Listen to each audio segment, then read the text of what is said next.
I'm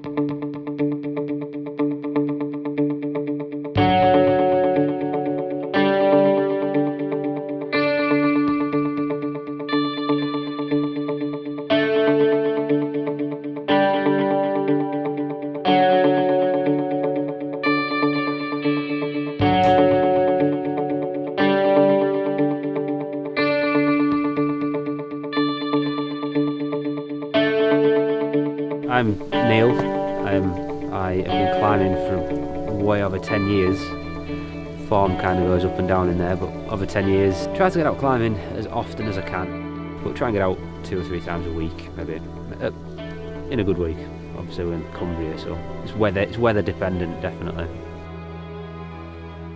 Name's Ian Newby, been climbing on and off for around 15, 16 years now. Mainly in the UK, what's known as traditional climbing.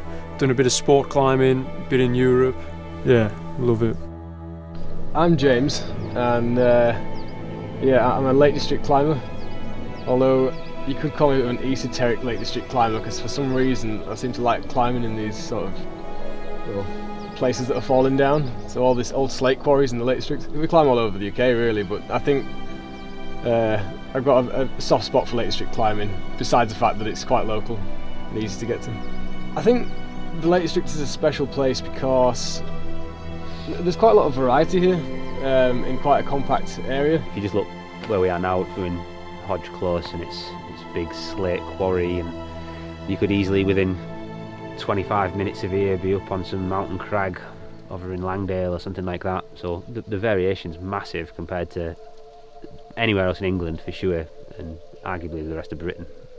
James is into finding new routes and new climbs around the South Lakes. There's a lot of stuff to be going at. It tends to be me and Newby at the minute that seem to be dragged along into this. He'll go out and find something. I mean, I was up alongside the A591 the other week in the absolute pissing rain looking for bouldering problems up on a hillside, and I have no idea how I got roped into that.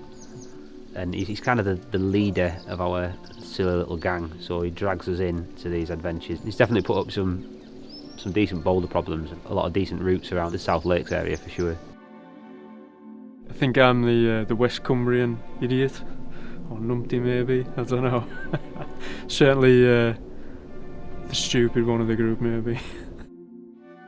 You end up discovering new pieces of rock that haven't really been climbed before, and you ask questions like, oh, has that been climbed? And you do a bit of research and it turns out it hasn't, so that, for me, that's it's like a new adventure. I've unearthed quite a few things that turn out to be first ascents.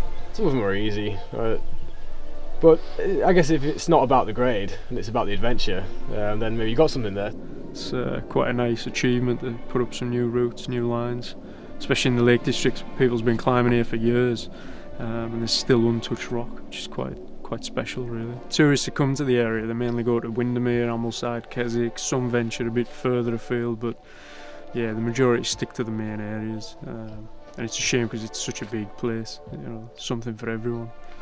I think people look too far afield for the adventure when there's no need. There's amazing places on your doorstep. You live in Britain, live in wherever, there's something somewhere. Everybody misses out. There's so many things wherever you live. I mean, I've lived all over with the forces and stuff, and there's always something you can find, on your doorstep. So people miss out because they look too far. Like, think big instead of thinking of the big stuff you can do on the small scale in your own backyard.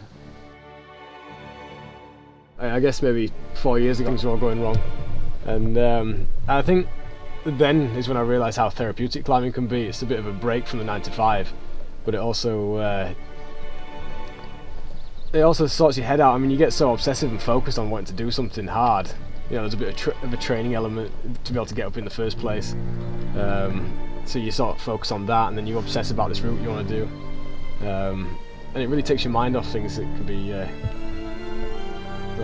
bugging you.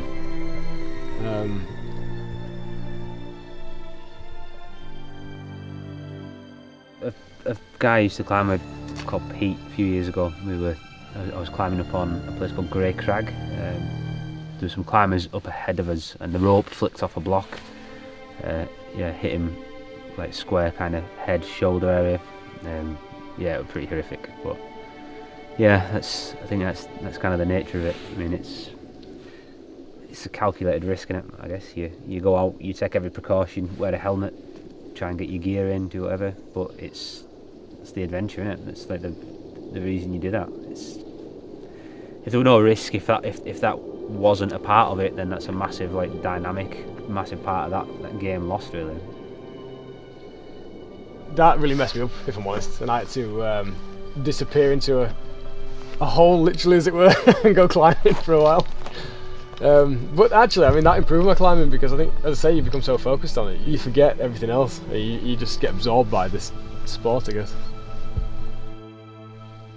I think it's been that thing in your life that's constant, really. I mean, I got into climbing in my early 20s, maybe a bit later, and then, you know, there's been like tours of Afghanistan, like marriages, divorces, diagnosed with PTSD, deaths, everything. So in the midst of all that shit, the one thing you want to do is get out and go climbing, and then the more you go climbing, the more kind of addictive that becomes. So if anything, it's probably made me a bit of a nightmare, because the better you get into it, and the more you go, the more you want to do.